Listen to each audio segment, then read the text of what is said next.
سورۃ الکہف۔ بسم اللہ الرحمن الرحیم۔ الحمد للہ الذی انزل علی عبده الکتاب ولم یجعل له عوجا قیما لینذر بأسا شدیدا من لدنہ ويبشر المؤمنين الذين يعملون الصالحات أن لهم أجرا حسنا ماكثين فيه أبدا وينذر الذين قالوا اتخذ الله ولدا۔ سورۃ الکہف نور دینے والی سورت ہے۔ جو شخص جمعہ کے دن سورۃ الکہف پڑھتا ہے تو وہ 2 جمعوں کے درمیان اس کے لیے نور روشن کر دیتی ہے۔ رسول اللہ صلی اللہ علیہ وسلم نے فرمایا، جس نے سورۃ الکہف کی تلاوت ایسے کی جیسے وہ نازل ہوئی، یعنی صحیح طریقے سے پڑھا اس کو، تو یہ اس کے لیے قیامت کے دن اس کی اقامت گاہ سے مکہ تک نور کا سبب بنے گی۔ اور جس نے اس سورت کی آخری 10 آیتیں پڑھی پھر دجال نکل آیا تو اس کو کوئی نقصان نہ دے گا۔ نبی صلی اللہ علیہ وسلم نے فرمایا، جو آدمی سورۃ الکہف کی ابتدائی 10 آیتیں یاد کر لے گا وہ دجال کے فتنے سے محفوظ رہے گا۔ شروع کرتی ہوں اللہ کے نام سے جو بے انتہا مہربان نہایت رحم فرمانے والا ہے۔ سب تعریف اللہ کے لیے ہے جس نے اپنے بندے پر یہ کتاب یعنی قرآن نازل کیا اور اس میں کوئی کجی نہیں رکھی۔ یہ سیدھا رستہ بتانے والی کتاب ہے تاکہ لوگوں کو اللہ کے سخت عذاب سے ڈرائے، اور ایمان والوں کو جو نیک عمل کرتے ہیں یہ بشارت دے کہ ان کے لیے اچھا اجر ہے جس میں وہ ہمیشہ رہا کریں گے، اور ان لوگوں کو ڈرائے جو کہتے ہیں کہ اللہ نے کسی کو بیٹا بنا لیا۔ اس بات کا نہ انہیں خود کچھ علم ہے نہ ان کے باپ دادا کو تھا۔ بہت ہی سخت بات ہے جو ان کے منہ سے نکلتی ہے، جو کچھ وہ کہتے ہیں سراسر جھوٹ ہے۔ آپ شاید ان کے پیچھے اپنے آپ کو ہلاک کر ڈالیں اس غم سے کہ یہ لوگ قرآن پر ایمان کیوں نہیں لاتے۔ یہ تھا نبی صلی اللہ علیہ وسلم کا غم، اور اتنا غم کہ گویا آپ اپنے آپ کو ہلاک کر ڈالیں گے۔ ہمارے غم کیا ہیں؟ پھر ہم اپنے آپ کو آپ کی امت میں سے قرار دیتے ہیں۔ جو کچھ زمین پر موجود ہے اسے ہم نے اس زمین کی زینت بنا دیا ہے تاکہ ہم انہیں آزمائیں کہ ان میں سے کون اچھے عمل کرتا ہے۔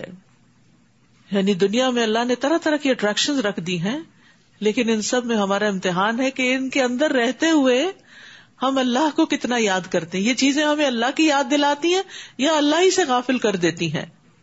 یہ جو کچھ زمین پر ہے ہم اسے چٹیل میدان بنا دینے والے ہیں، یہ سب ختم ہو جائے گا۔ کیا آپ یہ سمجھتے ہیں کہ غار والوں اور کتبہ والوں کا معاملہ ہماری نشانیوں میں سے کوئی بڑی عجیب نشانی تھا؟ اصحاب الکہف کا قصہ یہاں بیان ہو رہا ہے۔ جب ان نوجوانوں نے غار میں پناہ لی تو کہنے لگے، اے ہمارے رب، اپنی جناب سے ہمیں رحمت عطا فرما اور اس معاملے میں ہمیں رہنمائی عطا کر۔ یہ کچھ نوجوان تھے جو ایمان لے آئے تھے، جو توحید پر تھے، جبکہ ان کے وقت کا بادشاہ اور سب لوگ جو تھے وہ شرک پر تھے اور شرک ہی کی طرف بلاتے تھے۔ تو انہوں نے اپنا دین بچانے کے لیے ہجرت کی تھی۔ ہجرت چونکہ نبی صلی اللہ علیہ وسلم بھی ہجرت کرنے والے تھے تو اس موقع پر یہ صورتیں نازل ہوئی۔ تو اس سے یہ پتہ چلتا ہے کہ اگر کسی جگہ پر رہ کر انسان کا دین ایمان خطرے میں ہو تو اسے وہاں سے نکل جانا چاہیے، کیونکہ زمین وسیع ہے اور ایسی جگہ تلاش کرنی چاہیے جہاں وہ اللہ کی عبادت کر سکے، اور اس جگہ پر نہ رہے جہاں اس کے لیے فتنہ ہو۔ ہم دیکھتے ہیں کہ ہر دور میں لوگوں نے دین کی خاطر اپنا گھر بار، رشتہ دار، اموال، اولاد سب کچھ چھوڑ دی۔ اسی طرح فتنوں سے بچنے کے لیے بھی رسول اللہ صلی اللہ علیہ وسلم نے فرمایا، وہ زمانہ قریب ہے جب مسلمان کا بہترین مال بکریاں ہوں گی جن کو لے کے وہ پہاڑوں کی چوٹیوں اور بارش کے مقامات کی طرف نکل جائے گا۔ وہ فتنوں سے راہ فرار اختیار کر کے اپنے دین کو بچا لے گا۔ یعنی ایسی جگہوں پہ رہنے کی بجائے جہاں پر دین پہ عمل کرنا مشکل ہے، اس جگہ کو چھوڑ کر وہاں چلا جائے گا جہاں اس کے لیے سہولت ہوگی، کیونکہ آخرت میں یہ نہیں پوچھا جائے گا کہ دنیا کتنی کمائی، یہ پوچھا جائے گا کہ دین کتنا بچایا۔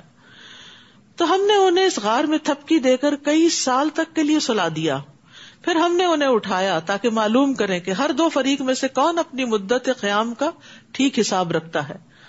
ہم آپ کو ان کا بالکل سچا واقعہ بتاتے ہیں. وہ چند نوجوان تھے جو اپنے رب پر ایمان لے آئے تھے اور ہم نے انہیں مزید رہنمائی بخشی اور ہم نے ان کے دلوں کو اس وقت مضبوط کر دیا جب انہوں نے کھڑے ہو کر اعلان کیا کہ ہمارا رب تو وہی ہے جو آسمانوں اور زمین کا رب ہے, ہم اس کے سوا کسی کو الہ نہیں پکاریں گے.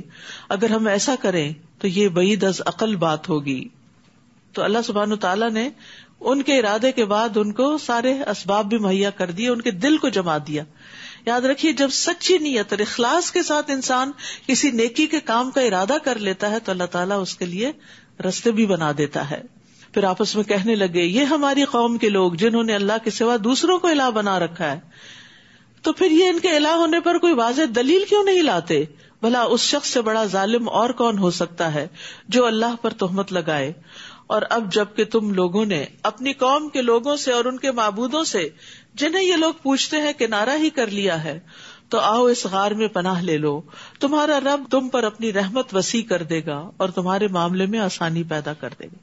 یعنی ان کے لیے اور تو کہیں جانے کا راستہ نہیں تھا, کوئی اور شہر اور کوئی اور ملک اور کوئی اور آبادی, تو انہوں نے غار میں ہی جا کے پناہ لے لی. آپ دیکھیں گے کہ جب سورج نکلتا ہے تو ان کی غار سے دائیں طرف ہٹ رہتا ہے, اور جب غروب ہوتا ہے تو بائیں طرف کترا کر غروب ہوتا ہے, یعنی ان کے اوپر ڈائریکٹ سن نہیں پڑتا. اور وہ نوجوان اس غار کی وسیع جگہ میں لیٹے ہیں, یعنی کافی اسپیشیس ہے جہاں جا کے وہ سو رہے ہیں.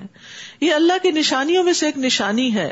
جسے اللہ ہدایت دے وہی ہدایت پا سکتا ہے, اور جسے وہ بھٹکا دے تو آپ اس کے لیے ایسا کوئی مددگار نہ پائیں گے جو اسے راہ راست پر لا سکے. آپ سمجھیں گے کہ وہ جاگ رہے ہیں حالانکہ وہ سو رہے ہیں, کیونکہ وہ سائیڈز بدلتے تھے. ہم ان کی دائیں اور بائیں کروٹ بدلتے رہتے ہیں, اور ان کا کتا اس غار کے دہانے پر اپنے بازو پھیلائے ہوئے ہے. اگر تو انہیں جھانک کر دیکھے تو دہشت کے مارے بھاگ نکلے. یعنی ایسا سین ہے وہاں کہ کوئی ٹھہر نہیں سکتا. یہ ساری اللہ تعالیٰ نے ان کی حفاظت کے لیے انتظام کر رکھے تھے. ان کے کروٹیں بدلوانا, ان کے کتے کو وہاں بٹھانا, اور پھر وہاں پر ایسا اندھیرا ہونا کہ کوئی وہاں داخل ہونے کی ضرورت نہ کرے. اسی طرح ہم نے انہیں اٹھایا 309 سال کے بعد.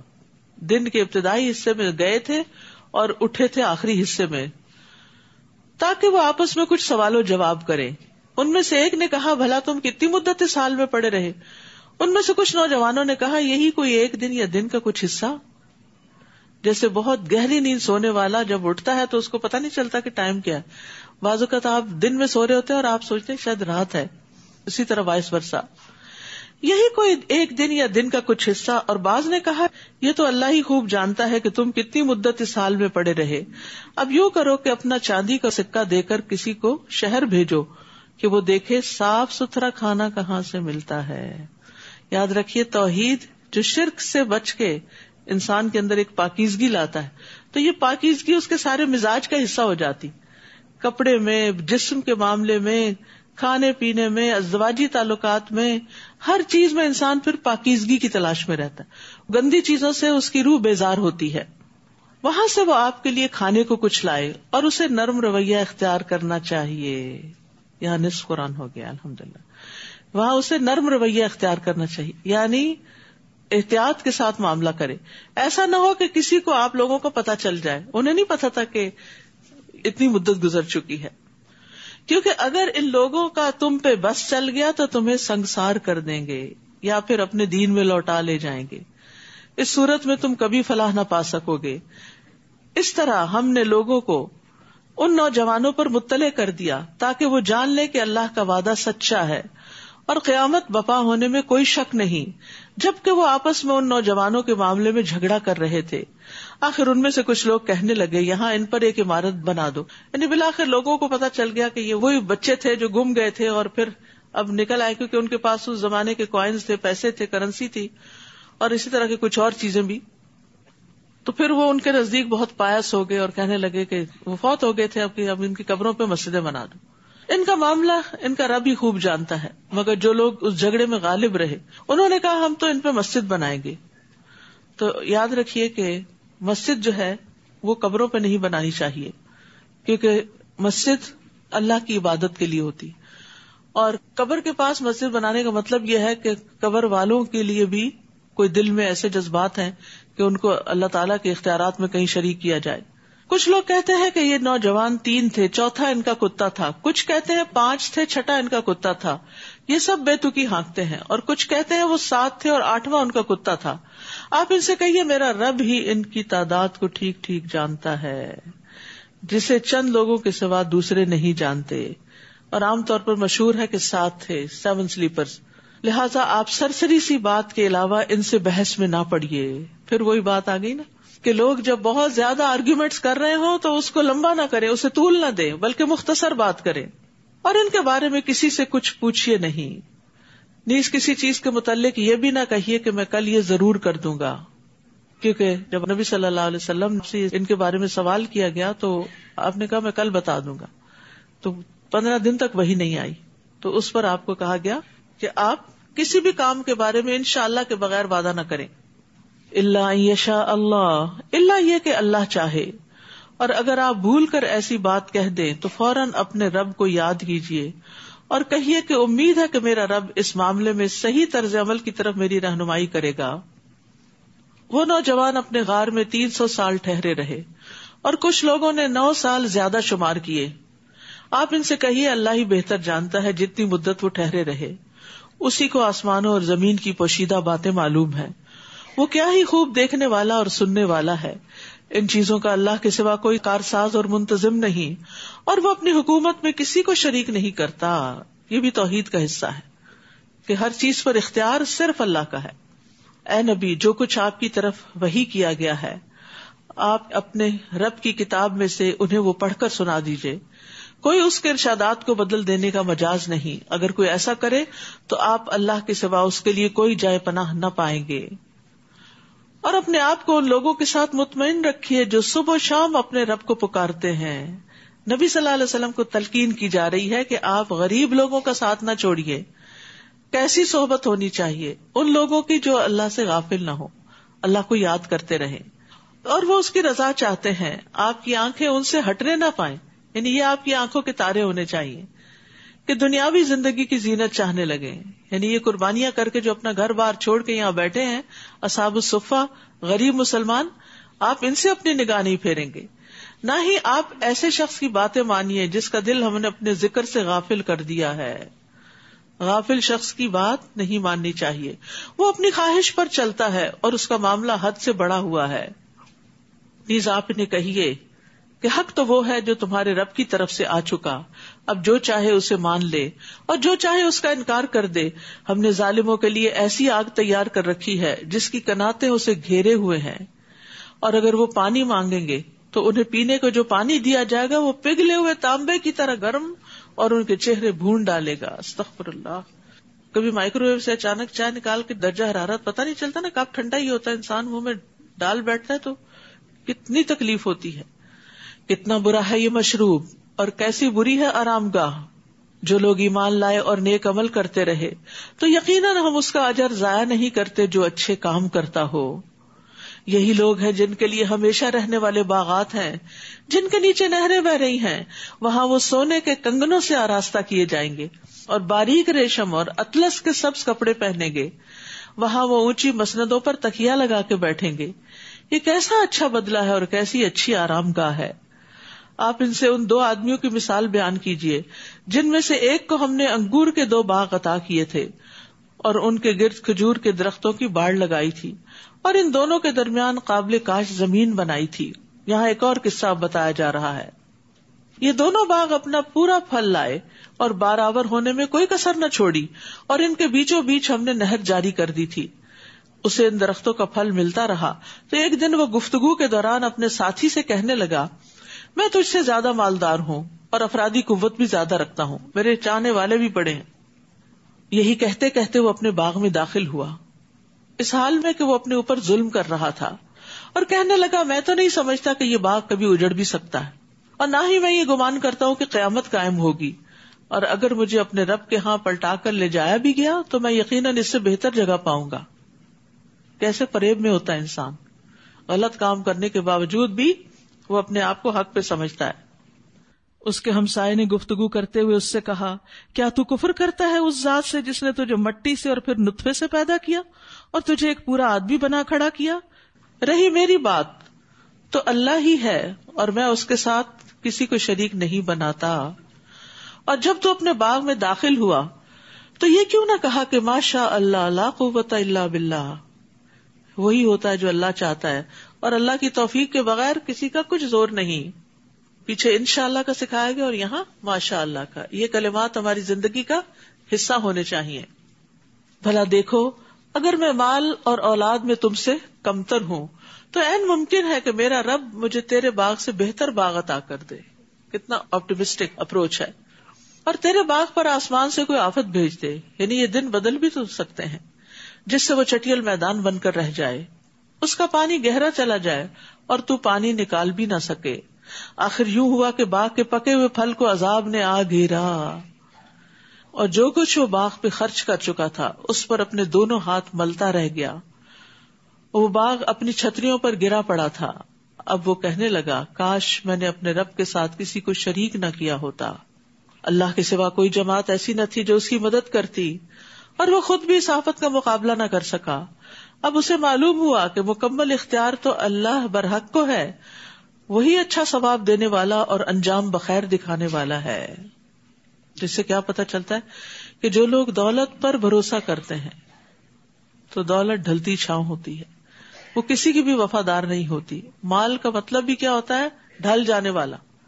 اسے ہمیشہ آپ کے پاس نہیں رہنا, وہ کسی نہ کسی وجہ سے وہ آپ سے کسی اور کی طرف چلا جائے گا. اس لیے جب تک وہ آپ کے پاس ہے خوب فائدہ اٹھا لیں, آخرت بنا لیں. نیز ان کے لیے دنیا کی زندگی کی مثال بیان کیجیے.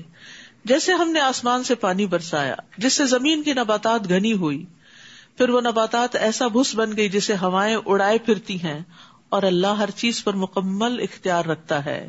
یہاں دنیا کو پانی سے تشبیہ دی گئی ہے کیونکہ پانی بھی ایک حالت میں قائم نہیں رہتا, دنیا کی بھی ایک حالت نہیں رہتی, اور دنیا انسان کے لیے آزمائشوں کی جگہ بنی رہتی, تبدیلیوں کی جگہ. المال والبنون زینۃ الحیات الدنیا والباقیات الصالحات خیر عند ربک ثوابا وخیر املا. یہ مال اور بیٹے تو محض دنیا کی زندگی کی رونق ہیں, ورنہ آپ کے رب کے ہاں باقی رہنے والی نیکیاں ہی ثواب کے لحاظ سے بھی بہتر ہیں اور اچھی امیدیں لگانے کے لحاظ سے بھی.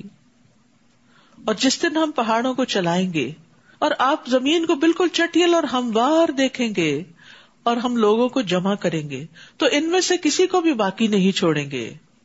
قیامت کے دن کوئی بھی بچ کے نہیں جا سکے گا, کوئی کہیں بھی نہیں چھپ سکے گا, اور وہ اپنے رب کے حضور صف بستہ پیش کیے جائیں گے. تو اللہ تعالیٰ ان سے فرمائیں گے آخر تم ہمارے پاس اسی طرح آ گئے جیسے ہم نے پہلی بار تمہیں پیدا کیا تھا, بلکہ تم تو یہ سمجھے بیٹھے تھے کہ ہم نے تمہارے لیے کوئی وعدے کا وقت مقرر ہی نہیں کیا تھا. وعدے کا وقت سے مراد آخرت کا دن.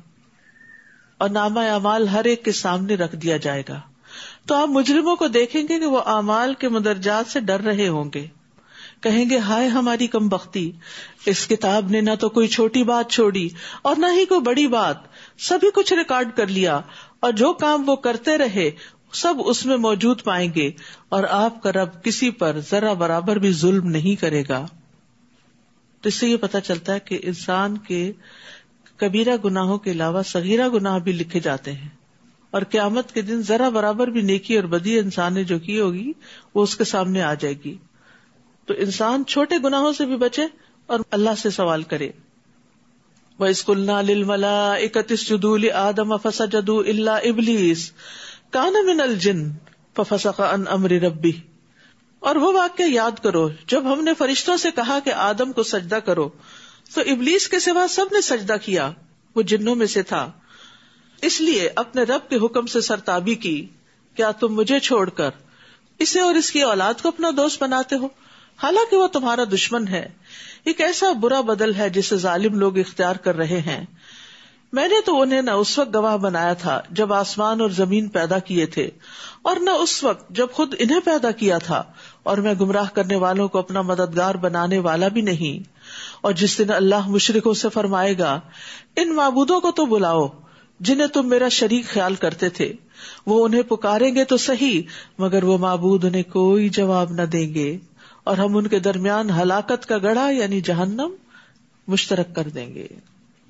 تو یاد رکھیے قیامت کے دن کوئی کسی کے کام نہیں آنے والا. اور مجرم جب دوزخ کو دیکھیں گے تو انہیں یقین ہو جائے گا کہ وہ اس میں گرنے والے ہیں اور اس سے بچاؤ کی کوئی راہ نہیں پائیں گے. اور ہم نے قرآن میں لوگوں کو طرح طرح کی مثالوں سے سمجھایا ہے، مگر انسان اکثر باتوں میں جھگڑالو واقع ہوا ہے، بحث کرنے لگتا ہے، کوئی نقص نکالنے لگتا ہے. اور جب لوگوں کے پاس ہدایت آ گئی تو انہیں اس پر ایمان لانے اور اپنے رب سے استغفار کرنے سے کس چیز نے روک دیا، سوائے اس کے کہ وہ اس بات کے منتظر ہیں کہ ان سے پہلے لوگوں کا سب معاملہ پیش آ جائے یا عذاب ان کے سامنے آ جائے. اکثر قوموں نے یہی حال کیا نا کہ انہوں نے عذاب کے آنے کا انتظار کیا اور اس سے پہلے مان کے نہ دیے.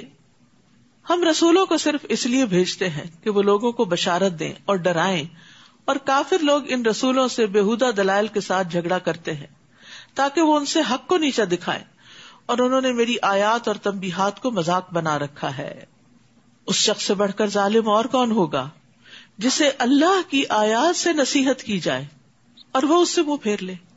یعنی آپ کبھی کسی کو کہتے ہیں نا یہ بات قرآن میں لکھی ہے، ایسا نہیں کرنا چاہیے، تو لوگ اس کے اوپر بھی مذاق بنا لیتے ہیں. تو یہاں پر اس شخص کو سب سے بڑا ظالم قرار دیا گیا کہ جو آیات کے سامنے منہ پھیر لے، آیات نہ سننا چاہے اور اپنے وہ سب کام بھول جائے جو اس نے آگے بھیجے ہیں، اپنے کرتوت، اپنے گناہ. ایسے لوگوں کے دلوں پر ہم نے پردے ڈال دیے ہیں کہ وہ قرآن کو سمجھ ہی نہیں سکتے اور ان کے کانوں میں گرانی ہے، اور اگر آپ انہیں راہ راست کی طرف بلائیں بھی تو وہ کبھی اس راہ پر نہیں آئیں گے. وَرَبُّكَ الْغَفُورُ ذُو الرَّحْمَةِ لَوْ يُؤَاخِذُهُم بِمَا كَسَبُوا لَعَجَّلَ لَهُمُ الْعَذَابَ بَل لَّهُم مَّوْعِدٌ لَّن يَجِدُوا مِن دُونِهِ مَوْئِلًا. اور آپ کا رب بہت بخشنے والا اور رحمت والا ہے، ورنہ جو کچھ یہ لوگ کر رہے تھے اگر ان پر وہ گرفت کرتا تو جلدی ان پر عذاب لے آتا، بلکہ ان کے لیے وعدے کا وقت مقرر ہے جس سے یہ کوئی پناہ کی جگہ نہ پا سکیں گے. اور یہ عذاب رسیدہ بستیاں ہیں، جب انہوں نے ظلم کیا تو ہم نے انہیں ہلاک کر ڈالا اور ہم نے ان کی ہلاکت کے لیے ایک وقت مقرر کر رکھا تھا. یعنی پچھلے انبیاء کی جو قومیں تھیں ان کی تباہی اپنے مقرر وقت پر ہوئی. اور اب ایک اور قصہ ہے، موسیٰ علیہ السلام کا قصہ، علم حاصل کرنے کا. اس قصے کے بارے میں آتا یہ ہے کہ ایک شخص نے بنی اسرائیل کے موسیٰ علیہ السلام سے پوچھا، کیا آپ سے بھی بڑا کوئی عالم ہے؟ تو انہوں نے کہا کہ میں نہیں جانتا، مجھے اپنے سے بڑا کوئی پتا نہیں. تو اس پر اللہ سبحانہ وتعالیٰ نے موسیٰ علیہ السلام سے کہا کہ وہ ایک ایسے بندے سے ملیں جو ان سے بھی زیادہ جانتا تھا. تو اصل میں یہ جتنی بھی چیزیں گزری ہیں نا، پیچھے جاہ ہے، حکومت، پھر دوسرے قصے میں دولت، اور اس تیسرے قصے میں علم، اور اگلے قصے میں اختیارات، یہ ساری چیزیں جہاں نعمتیں ہیں وہاں بہت بڑی آزمائش اور فتنہ بھی ہیں. تو ان کو صحیح طور پر استعمال کرنا چاہیے. اور وہ قصہ بھی یاد کرو جب موسیٰ نے اپنے خادم سے کہا، میں تو چلتا ہی جاؤں گا حتیٰ کہ 2 دریاؤں کے سنگم پر پہنچ جاؤں، یا پھر میں مدتوں چلتا ہی رہوں گا. سبحان اللہ. علم کا شوق تو یہ ہوتا ہے کہ جب تک میری مطلوبہ جگہ نہیں آتی میں چلتا رہوں گا، سفر کرتا رہوں گا. اور اس میں سمجھنے کی بات یہ بھی ہے کہ طالب علم کو اپنا علم بڑھانے کے لیے سفر کرنا چاہیے، حتیٰ کہ اگر وہ عالم بھی ہو جائے، کیونکہ موسیٰ علیہ السلام عالم تھے اور ان سے پوچھا گیا تھا کہ کوئی اور عالم بھی ہے، تو انہوں نے کہا نہیں. تو ان کو بھی کہا گیا کہ آپ اپنے آپ کو اور اپڈیٹ کر لیں اور آگے بڑھیں. اور آج کی ترقی یافتہ دنیا میں آپ دیکھیں کہ سارے جو سمجھدار علم والے ہوتے ہیں وہ مسلسل اپنے علم میں اضافہ کرتے ہیں. اور نبی صلی اللہ علیہ وسلم کو جو دعا سکھائی گئی تھی وہ کیا تھی؟ وَقُلْ رَبِّ زِدْنِی عِلْمًا. اور ہم دیکھتے ہیں کہ ہماری تاریخ ایسی مثالوں سے بھری پڑی ہے کہ جس میں لوگوں نے سال ہا سال علم کے لیے سفر کیے. جیسے امام بخاری جو تھے 16 سال تک سفر کرتے رہے اور بخاری کی حدیثیں جمع کرتے رہے، اور پھر انہوں نے ان کو لکھا ایک جگہ. 1000 استادوں سے زیادہ سے استفادہ کیا. پھر اسی طرح امام بخاری جابر بن عبداللہ کے بارے میں کہتے ہیں کہ جابر بن عبداللہ نے عبداللہ بن انیس سے صرف ایک حدیث سیکھنے کے لیے 1 مہینے کا سفر کیا تھا. اور وہ سفر بھی آج کی طرح کا سفر نہیں تھا، بہت مشقت والا سفر تھا، لیکن علم کا سفر جاری رکھا. یہ سفر سارے اسفار سے زیادہ خوبصورت سفر ہوتا ہے جو علم کے لیے کیا جاتا ہے. آپ میں سے بھی کچھ لوگ گھنٹہ گھنٹہ 1.5 گھنٹہ 2 گھنٹے کی مسافت سے بھی آ رہے ہیں, سفر کر کے آ رہے ہیں, اور اس میں جب سیکھنے کے لیے جاتے ہیں تو ایک ایکسائٹمنٹ ہوتی ہے, جب سیکھ کے واپس جاتے ہیں تو سیکھی ہوئی باتیں دماغ میں پھر آتی ہیں. تو یاد رکھیے علم کے راستے کا سفر جنت کا سفر ہے. نبی صلی اللہ علیہ وسلم نے فرمایا جو شخص حصول علم کے راستے پر چلتا ہے اللہ اس کے لیے جنت کا راستہ آسان فرما دیتا ہے. اب اس سفر پر جاتے ہوئے موسیٰ علیہ السلام نے اپنے ساتھ اپنے شاگرد یوشع بن نون کو بھی لے لیا. تو اب دونوں سفر کر رہے ہیں. فلما بلغا مجمع بینہما نسیا حوتہما, پھر جب وہ 2 دریاؤں کے سنگم پر پہنچ گئے تو اپنی مچھلی کو بھول گئے, اور اس مچھلی نے دریا میں سرنگ کی طرح اپنا راستہ بنا لیا. پھر جب وہ وہاں سے آگے نکل گئے تو موسیٰ نے اپنے خادم سے کہا ہمارا کھانا لاؤ, اس سفر نے تو ہمیں بہت تھکا دیا ہے. تو کبھی کبھی سفر بہت تھکا بھی دیتا ہے اور اس کا اظہار بھی انسان کر لیتا ہے, تو کوئی بات نہیں. خادم نے جواب دیا بھلا دیکھو, جب ہم چٹان کے پاس ٹھہرے ہوئے تھے تو میں آپ سے مچھلی کی بات کرنا بھول گیا تھا. یہ اللہ کے حکم سے ہی آپ مچھلی لے کے چلے تھے, اور یہ ایک نشانی تھی کہ جہاں یہ مچھلی زندہ ہوگی, ظاہر ٹوکری میں ڈال کے لے گئے تھے, ٹوکری میں رکھی ہوئی مچھلی زندہ نہیں ہوتی, لیکن اللہ کے حکم سے اس کو ایک جگہ زندہ ہو کے پانی میں جانا تھا. وہی تمہاری جگہ ہوگی جہاں خضر تم سے ملیں گے. لیکن ہوا یہ کہ موسیٰ علیہ السلام وہاں سو گئے, اور جو ان کے شاگرد تھے وہ ان کو بتانا بھول گئے اور کافی آگے نکل گئے. تو وہ مچھلی دریا میں چلی گئی تھی. موسیٰ نے کہا اسی چیز کی تو ہمیں تلاش تھی. چنانچہ وہ اپنے قدموں کے نشانوں پر واپس آئے. یہ واپسی بڑی مشکل ہوتی ہے. وہاں انہوں نے ہمارے بندوں میں سے ایک بندے کو پایا جسے ہم نے اپنی رحمت سے نوازا تھا اور اپنے ہاں سے ایک خاص علم عطا کیا تھا. اور یہ بندہ کون تھا؟ خضر علیہ السلام. ان کی اصل حقیقت نہیں معلوم کہ کوئی انسان تھا یا کوئی جن تھا یا کوئی فرشتہ تھا. بہرحال اللہ کے بندوں میں سے ایک بندہ تھا. موسیٰ نے اس بندے خضر سے کہا اگر میں آپ کی پیروی کروں تو کیا آپ اس بھلائی کا کچھ حصہ مجھے بھی سکھا دیں گے جو آپ کو سکھائی گئی؟ کتنی عاجزی ہے کہ کیا آپ مجھے سکھائیں گے جو آپ کے پاس علم ہے. اس بندے نے کہا آپ میرے ساتھ کبھی صبر نہ کر سکیں گے, کیونکہ معلم کو طلب علم کی صعوبتوں مشقتوں کا اندازہ ہوتا ہے. بعض لوگ بہت ایکسائٹیڈ ہوتے ہیں ہم نے یہ کورس کرنا ہے, یہ پڑھنا ہے, لیکن پھر کیا ہوتا ہے تھوڑے ہی دن میں ہمت ہار بیٹھتے ہیں. تو انہوں نے کہا کہ یہ تو بڑا صبر والا علم ہے, اس میں تو بڑا صبر چاہیے, اور اتنا صبر تمہارے پاس نہیں. یاد رکھیے بڑے مقام تک پہنچنے کے لیے بڑی منزلیں طے کرنی پڑتی ہیں, اور بڑی منزلیں طے کرنے کے لیے زیادہ صبر کرنا پڑتا ہے انسان کو. جیسے اگر آپ پھولوں کی پنیری لگا لیں تو وہ اسی سیزن میں آپ کو پھول دے دیتے ہیں, لیکن اگر آپ کوئی درخت لگائیں تو کئی سال آپ کو انتظار کرنا پڑتا ہے. تو یہ انتظار صبر مانگتا ہے, اور بعض اوقات آپ اس کے پھل کھا بھی نہیں سکتے. تو انہوں نے کہا کہ آپ میرے ساتھ کبھی صبر نہ کر سکیں گے, اور جس واقعے کی حقیقت کا آپ کو علم نہ ہو اس پر آپ صبر کر بھی کیسے سکتے. ان کو معذور بھی سمجھا. موسیٰ نے کہا آپ انشاءاللہ مجھے صابر پائیں گے.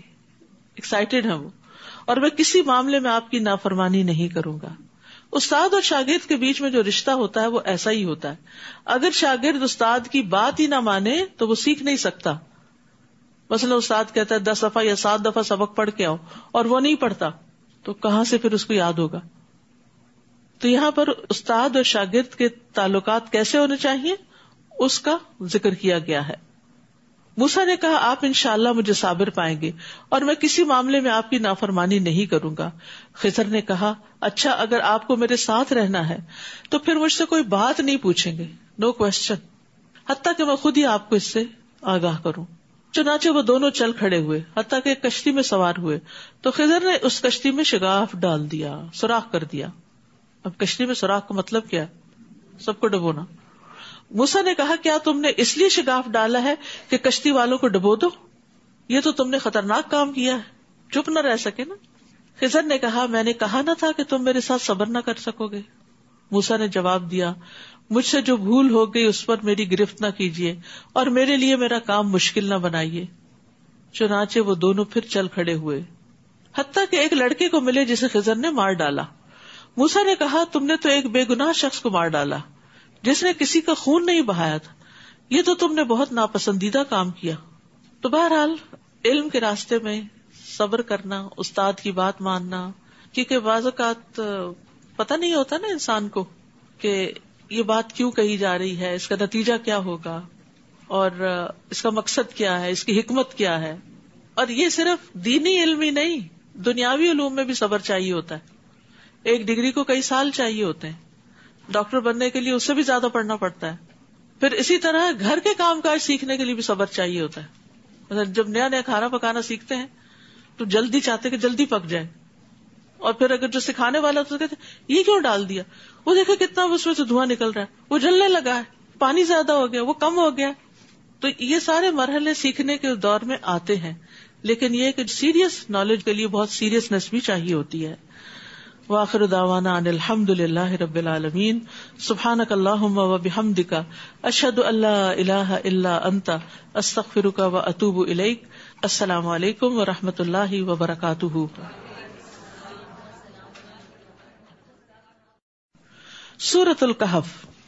بسم اللہ الرحمن